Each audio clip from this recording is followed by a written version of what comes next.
Welcome to the Writer Reads Chronicles of a Dark God, Book 1, Dark God Emergent, Chapter 32, Escape and Flight. As the elementals fled with their charges, Raomar stepped free of the portal to find himself just below the ramparts of Deverath's outer wall. The south gate lay a half-mile to his left, but the shadow Fae had chosen a ripple in the earth that was shrouded in both mist and the good clean dark of night. As soon as he was free of it, the portal snapped shut, leaving him and his companions hidden by the best nature had to offer. After the unnatural horror of the temple, Raomar welcomed it. He dropped into a crouch and looked for the others, only to have Brianda creep from the dark to kneel at his side. Grunwald dropped down beside him a heartbeat later. "Will we make it?" the Northman asked. "We will try," Raomar promised. "I must see Alessia safe." He flinched as Grunwald laid a heavy hand on his shoulder. "I am sure she'll be fine," the Northman told him, and Raomar bit back a reminder that nothing could be guaranteed to go to plan. "Then let's go," he said instead, ducking low and using the cover of the hollow to bypass the first of the fields. Once clear of the walls, he led them through the fields, occasionally glancing back toward Deverath to use the south gate's oblong shadow as a reference for their path. He remembered the route the witch woman had taken. This time, though, they'd have to avoid the road as much as possible, for just as the early morning travellers had provided camouflage for their passage, so the absence of travellers would make them stand out as clear as day. They slipped across the shallow stream spanned by the first bridge, but were forced to halt at the second.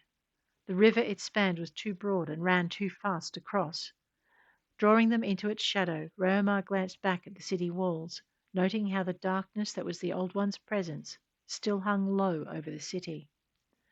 The sight of it made him shudder, but he forced his concentration on the south gate. He breathed a soft sigh of relief when he saw it was still closed, and that no extra lanterns were gathered at its base. There was nothing to show the presence of riders being sent to search the countryside. At least, not yet. With another glance back, and one more to check the bridge and road remained clear, he led Brianda and Grunwald up in preparation to cross it. They followed him, uncertainty mixing with determination on their faces. They knew the risk and accepted it. There was no alternative. None of them could fly. Raomar paused once before hurrying across the bridge and then down the embankment on the other side. When the others joined him, he led them into the shadows beneath the bridge and gazed back toward the city. Only when nothing moved at the gates or on the road did he turn his eyes to the sky. Above the city, the Old One's smoky black presence remained, thickest in the city's north and east. The bulk of it had not moved from above the temple. As he watched, Raomar saw the cloud's surface explode, as though something tore its way out of it. A second explosion followed the first, and then a third. The witch and her elemental companions, he wondered, knowing it was possible. Tendrils of cloud followed each explosion, arcing upward and outward as they broke clear. Raomar frowned. It looked like parts of the cloud were chasing something not visible to the naked eye. Beside him, he heard Brianda draw a breath of shocked surprise when one of the smoky tendrils blew apart and faded to nothing. The cloud below the destroyed tendril grew darker and boiled with sudden fury, but Raomar couldn't see why. Mesmerized by what must be a battle he could not completely see, he noticed a sparkle of yellow play across the circle of cloud. Another spark followed it, illuminating the silhouette of a woman being carried by nothing more than air. The body of the woman dropped and wove as though evading an attack, and then it took off through the sky until it was no longer silhouetted by the sparkling golden lightning that flared against the cloud. In the moment following, Raomar was sure he heard a wail of despair tear through the night, as though the wind mourned a great loss. When the wail ended, the night was filled with the ominous rumble of thunder. The golden lightning sparked again, before glowing so brightly it revealed a net stretching between the Old One's dark presence and the sky beyond. Instead of flinching away from the net, the cloud below pressed against it, and Raomar saw darkness writhe and swarm against the golden binding until, with a flare of blinding light, the net snapped and faded into dying rags of gold. The spectacular display was followed by a roar that shook the heavens and stirred him to his feet. "Hurry!" he cried as wind roared low overhead, and he caught a glimpse of a young woman flying past. He turned to run after it, Briander and Grunwald mirroring the movement, but the ground shook beneath their feet and they staggered to a halt as 5 elementals of earth and stone rose to block their path. The trio skidded to a stop, drawing their weapons at the new threat. The elementals shifted back, again unbalancing them by rippling the earth beneath their feet, and they registered that, while these creatures might resemble the monster that had guarded Alessia's cell, their hides were smooth, and they lacked the look and stench of corruption. As they regained their balance, one of the creatures spat a ceramic flask to the ground in front of Raomar. When he stared at it and didn't move, the creature bent its head and nudged the flask toward him, making an odd burble of sound as it did so. When he still didn't move, it nudged the flask a second time and burbled again. Raomar stared at it, but Briander stooped to pick up the flask and hand it to the Kavarag. "I think it wants you to drink some," she told him. As though it understood, the creature bobbed its head and grunted approvingly. Keeping a wary eye on it, Raomar accepted the flask and uncorked it. Then, before Grunwald could do more than reach to take it from him, he took 2 hearty swallows. As soon as he had, the creature gave an inquiring rumble. "Can you understand us now?" it asked. "Yes." Raomar let his uncertainty colour his tones. "There is enough in the flask for the other 2, the creature told him. "They should also understand." "Understand them speak," Raomar concluded, and passed the flask to Grunwald. "Drink," he ordered, "and leave enough for the spy." Ignoring Briander's scowl, Grunwald drank, passing the flask to the young woman when he was done. "Drink," he instructed, and she glared at him. "I heard." The elementals waited patiently until she too had taken 2 hefty swallows, and then the earth elemental spoke again. "We have come to take you to Wildejun," it told them, continuing as Raomar opened his mouth to protest. "After we collect your companions." "We will take you to the meld," one of the other creatures added, "for if we do not, you will not escape." "And that is something that must not be," a third put in. A dull thunk echoed across the fields, drawing their attention to the city. The south gate had opened, and a small company of riders emerged. With lanterns swinging, they moved swiftly from a walk to a gallop. "Already the king moves to block all ways from Toromar," the third elemental observed, "and he summons twisted versions of creatures like us to do his will." "You saw them do battle over the palace," the second elemental reminded him. It paused, its body emanating sadness. "Someone was lost?" Raomar asked. "Alessia?" Grunwald asked with an anxious look toward his friend. The elemental shook its head in swift denial.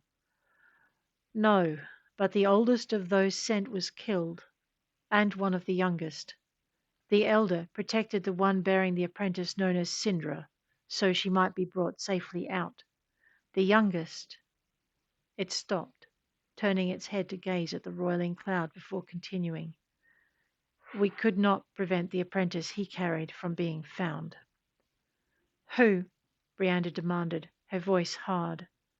"The one known as Xanthia," the elemental replied, and waited until their soft words of denial died away. "We must go."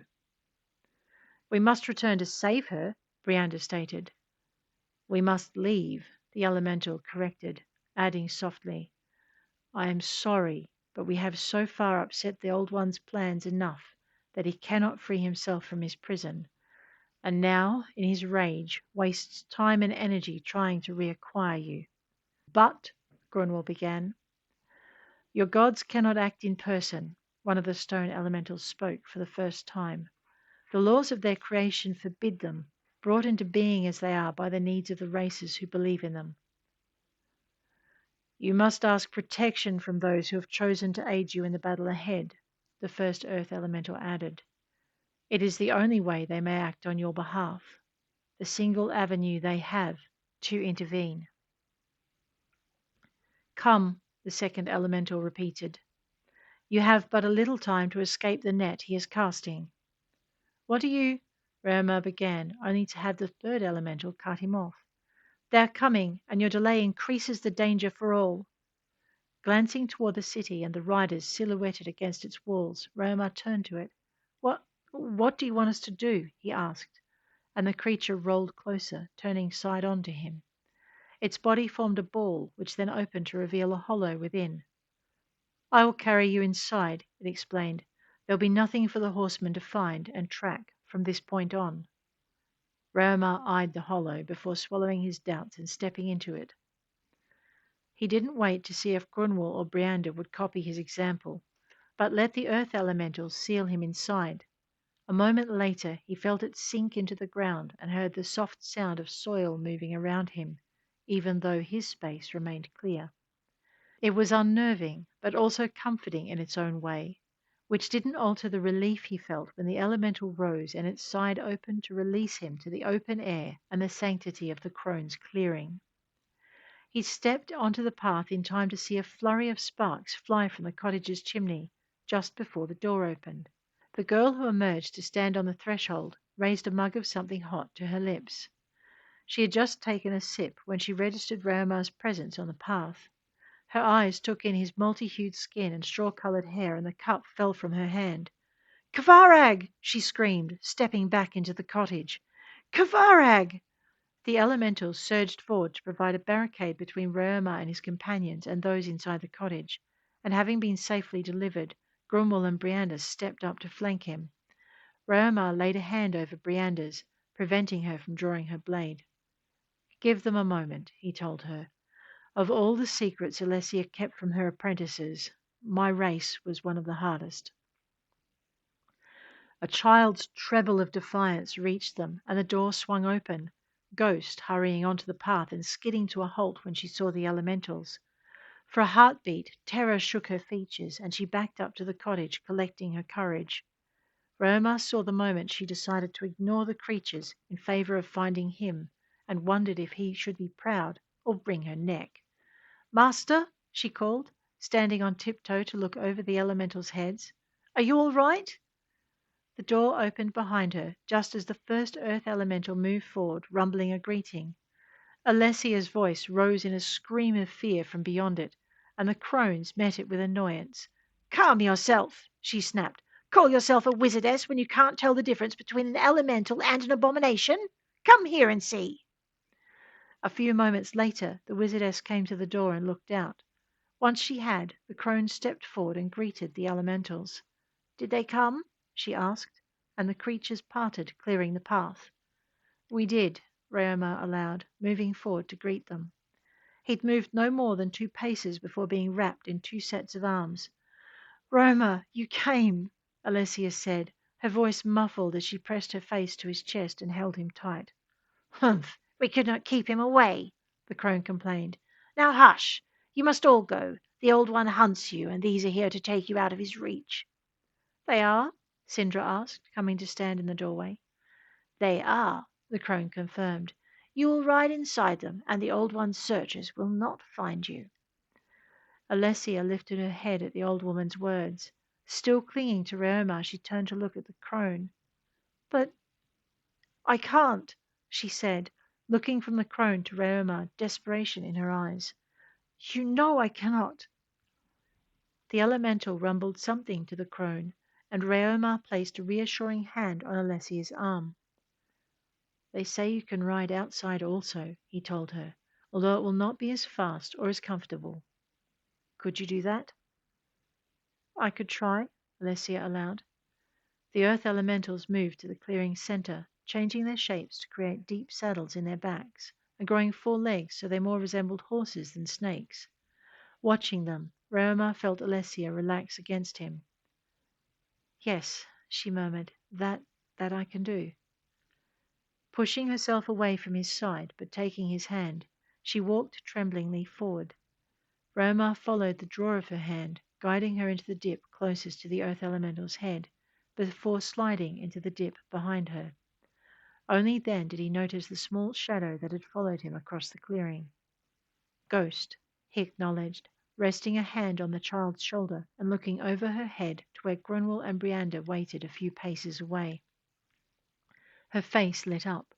"Master," she acknowledged, and her joy at his recognition drew a smile to his lips. "Go with Gromwell," he instructed the child, then looked over at the cottage door where Alessia's other apprentices were slowly emerging.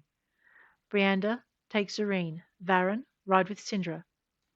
He watched as Grunwald and Ghost approached the next elemental in line. Made of stone, it made oddly soothing rumbles to them as they mounted. He saw Brianda take Zareen's hand, her mouth tightening at the girl's half-stifled cry of fear, as though holding back a rebuke. The spymaster's apprentice turned thief gave the girl a moment to get used to the idea, and then tugged gently on her hand and guided her onto the earth elemental's back. Seeing them safely mounted, he switched his attention to where Varen and Sindra approached the next elemental, a gravelly creature of mixed earth and stone. The pair had come to an abrupt halt when the creature turned its face toward Sindra and made an inquiring rumble. Brianda noticed the small tableau and slid from her mount.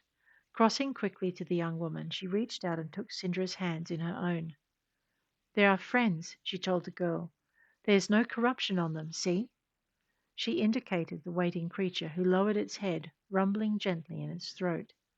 Sindra's eyes widened and her throat worked as though she was swallowing a scream. She tensed as the elemental edged closer, pulling at Brianda's grasp when the elemental stretched its head toward her and muzzled her arm. The creature rumbled again and blew out a soft breath, sliding cautiously alongside the trio and kneeling so it was easier to mount. "Come on, Sin," Varen chided. "You always said you wanted to explore what magic had to offer." He reached up and stroked the elemental's stony hide. "And this is pretty magical, don't you think?" The elemental rumbled again, but Sindra took a breath and managed a watery smile. "Yes," she managed, and swung herself carefully into the saddle the creature had made in its back.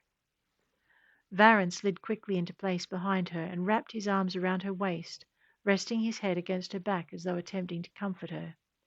Raomar thought he saw tears reflected in the light from the crone's upraised lamp, even though Sindra made no sound, but the elementals were prepared to wait no longer. With a snorted grind of farewell, the earth elemental carrying him and Alessia bowed its head to the crone, and she returned the gesture, stepping back to the shelter of her cottage door. As the other elementals repeated the bow, she raised a hand by way of farewell, and the creatures turned, taking their riders back through the witch woman's grove and into the forest beyond. Raomar thought he heard her voice raised as they left, and the bushes slid back to block the cottage from view.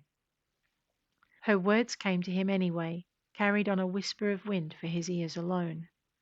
"The answers lie at the Wildejun meld," she told him, and he found a small measure of comfort in them, even as he pulled Alessia closer to his chest.